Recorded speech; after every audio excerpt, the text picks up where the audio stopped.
salaamaaleykum waa famille bi j'espère que tout le monde va bien bàyyi nañ ci jàmm namoon naa leen mais tamit xam naa ne yéen a ma raw mais ne vous en faites pas je suis de retour ak ay bagages yu bees tàq donc tey dama andi ay affaires yu bees tàq di remercier tamit ñiy suivre sama chaîne bi di remercier ñi nga xamante ne bi jot nañ réussir seen procédure Campus France ndax am na ñu ci bëri ñi nga xamante ne bi ñu ma doon envoyé ay messages yoo xamante ne bi dañoo suivre samay formation Campus France moo leen permettre ñëw créer seen compte ba mujjee réussir seen procédure ba yàlla def tey ñu ngi fële extérieur ba donc ñooñu di leen remercier du fond du cœur di leen wax les nouveaux ñi nga xamante ne bi ñu ngi door a gis sama chaîne nañ abonné wu te xam ne dina am affaire yu bees tàq maanaam chaîne bi tey c'est dédié à la jeunesse sénégalaise, c'est dédié aux entrepreneurs sénégalais, aux jeunes entrepreneurs sénégalais, c'est dédié à képp koo xamante ne bi yaa ngi góorgóorlu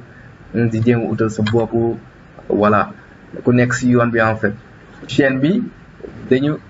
andi ay affaires yu bees di leen wax ci wàllum développement personnel di leen wax ci wàllum business wàllum e-commerce wàllum entrepreneuriat di leen wax ci wàllum dropshipping benn méthode e-commerce la.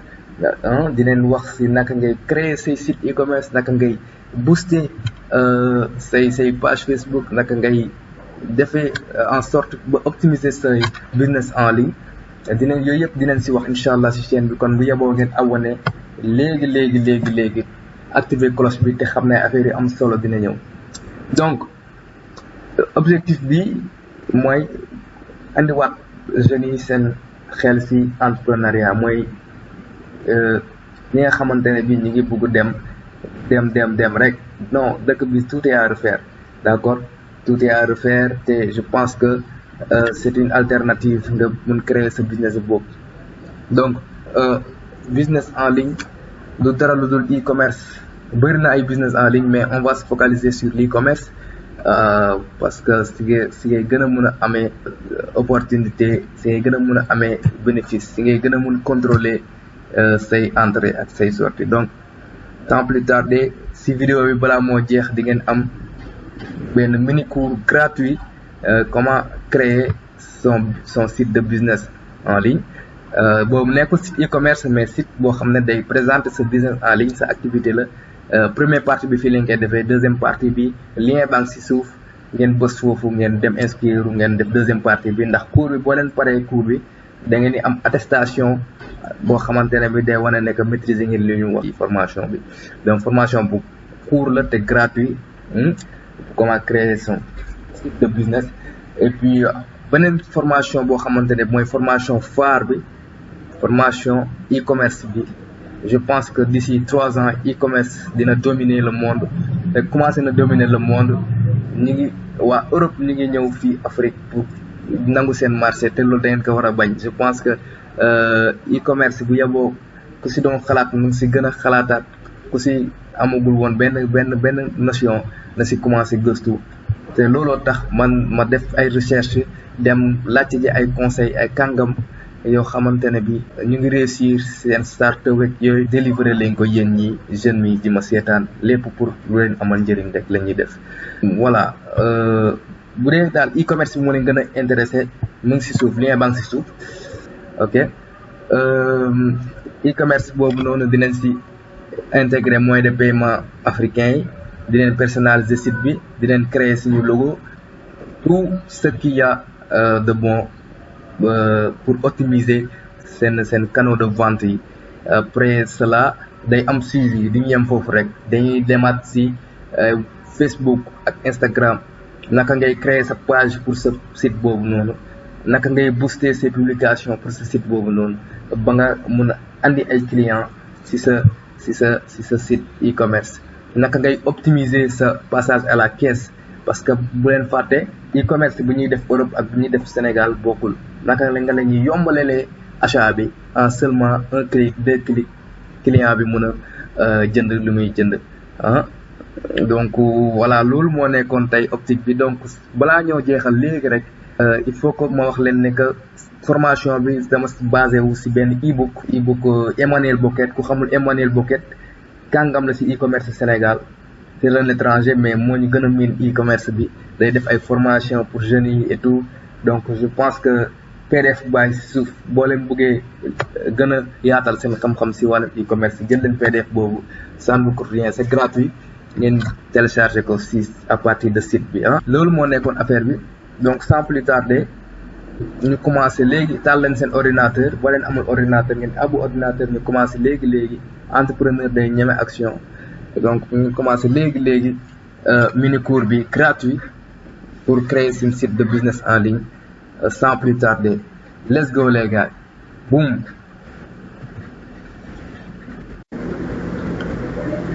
Ok les gars, on se retrouve maintenant sur sama ordinateur. Voilà, léegi nag mën nañu commencer job bi rakincak léegi da ngeen di dugg si da ngeen di taper am na lien bu ma def si suuf comme ça mu yomb si yéen dashboard.pantheon.io/register donc mi si suuf da ngeen di cliquer rek jarul ngeen di bind après mu yóbbu leen foofu directement fii ngeen di ñëw wala ñëwee fii nag benn espace d'hébergement la boo xam ne c'est gratuit da ngay am nom de domaine gratuit donc c'est avantageux parce que doo fay dara pour hébergement bi c'est gratuit ba pare doo fay dara pour nom de domaine bi donc da ngay ñëw rek installer sa WordPress voilà installer commencer créer ce site donc vidéo bi sax nekkul pour nom de domaine ak ay hébergement yoo xamante ne bi c'est très personnalisé mais pour ngeen am tuuti aperçu sur les bases de WordPress donc nañ commencer léegi ak benn exemple ok ñu ñëw ñu tuddee ko Momo donc seen tour ngeen di def fii Sarr après fii nga def sa email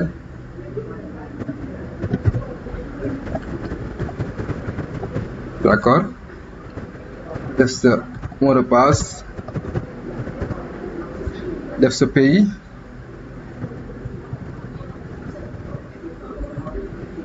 fii nga def sa pays ok nga def yes beneen bi jarul ngeen di cocher après nga créer sa compte d'accord voilà ñu ngi créer compte bi ok créer nañ compte bi léegi lu des mooy ñu connecté wu da ngay bës login with email ok email bi nga inscrire au sànq ngay bindaat fii sn@gmail.com d'accord nga defaat mot de passe bi nga bindoon automatiquement nga dugg ci benn espace hébergeur bi donc automatiquement nga dugg fii après ci la ngay bës start a new project d'accord on attend après voilà nom de domaine baa ngi nii bii nom de domaine bu gratuit la moo tax ngeen gis fii nom de domaine bi parfois nga bëgg ndiayefrère.com wala nga bëgg facebook.com par exemple bind ndiaydakar.com d'accord mais loolu mënoo ko am fii parce que lii c'est gratuit donc boo bëggee par exemple ndiayefrère.com boo bindee loolu donc da ciy teg dara da ciy teg pantheonsite.io ça veut dire que notre domaine bu gratuit la den la ko may donc mënul ñëw rek personnalisé boo bëggee bi nga xamante ne bi c'est personnalisé il faut que nga fay jënd hébergement jënd nom de domaine bi d'accord ok ñu dem léegi nañ essayer al sànq lu ñu bind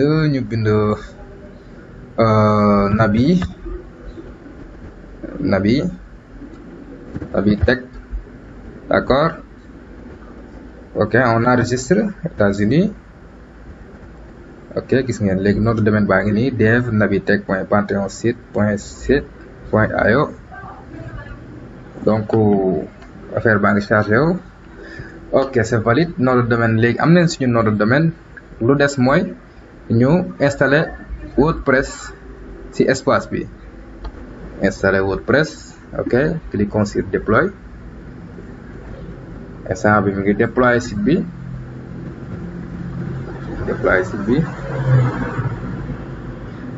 nag gars yi bu leen fàtte abonné bu leen fàtte aimer bu leen fàtte aussi commentaire wax seen xalaat ci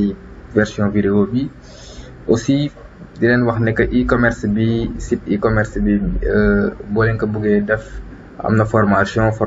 bàyyi foofu à moins de 10 000 francs nga créer ce site e-commerce bu am Orange Money, Free Money,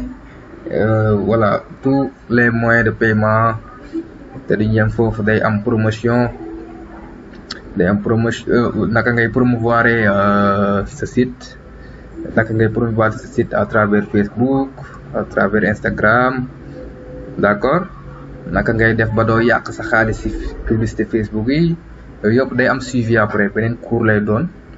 inchallah. Donc abonnez-vous puis ngeen suivre cours yëpp, ça ne peut être que bénéfique, doo leen ko regretter. moo gën ñeneen nekk ci TikTok yi rek ci Instagram yi rek caay voilà. Ok, c'est complet. On clique sur visite Panthéon site dashboard. On attend. Voilà, suñu site bi déployé nañ ko et c'est fonctionnel, 100% fonctionnel. ñu visiter ko ñu xool, da lay andi ci beneen page boo bësee foofu. Après fii ngay mën a installer WordPress. Recherche français ñu def suñu site en français, installons-le en français. Après nga ñëw def benn Nabitech site bi Nabitech la tudd, Nabitech, d'accord. Identifiant yi nga ko masqué,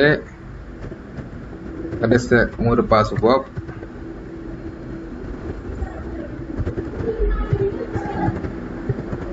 D'accord, nga def sa email,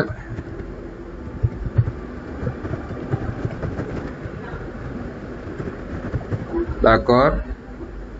Après nga installer WordPress tout simplement, aussi simple que ça, d'accord. Après se connecter, nga def sa email bi nga defoon sànq,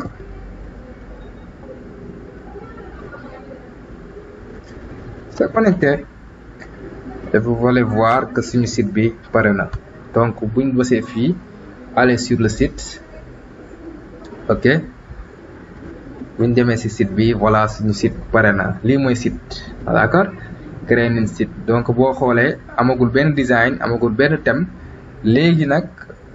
ci deuxième partie bi loolu la ñuy implémenter, maanaam thème. dañuy implémenter benn thème boo xamante ne bi leen dellu. donc balaa ñoo installer thème nañ dem ci extension. donc extension fii day mel ni extension moo mel ni da nga am téléphone, sa téléphone am na ay application yoo xam ne installé wuñ ko ci. donc yow yaa ko ci installé pour nga mën a utiliser sa portable comme ni nga ko bëggee. par exemple am na portable yoo xam ne duñ ci installé WhatsApp, yow yaay dem Play Store nga installé ko. fii tamit même chose, extension da ngay dem ci ay application la yoo xamante ne bi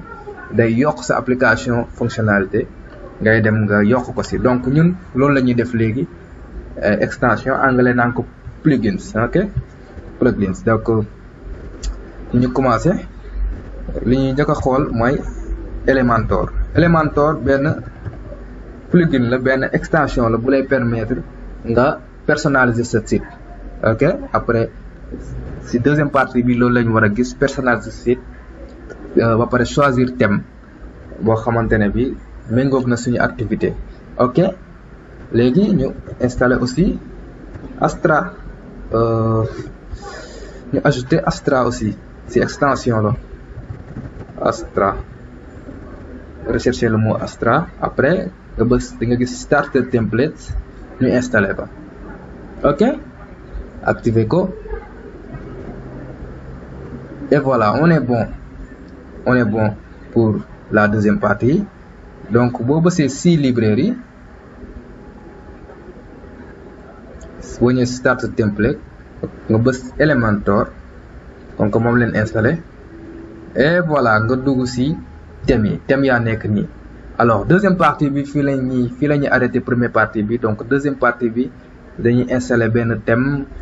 xam nga. après ñu personnaliser ko, voilà. après voilà, si vous avez fini, vous m'envoyez votre email et tout, si vous avez terminé ce cours, je vous envoie cette attestation yi nga xamante ne bi ça montre que vous avez participé à ce workshop, cet atelier, ce mini cours franchement gratuit, et j'espère que ça va être bénéfique pour vous. Ok, donc voilà, on se retrouve pour la deuxième partie. Les gars, n'abandonnez pas, continuez jusqu'à la fin, il y a beaucoup de surprises, d'accord. En quelques minutes rek def nañ lu bëri la moitié du chemin, donc bu leen arrêté léegi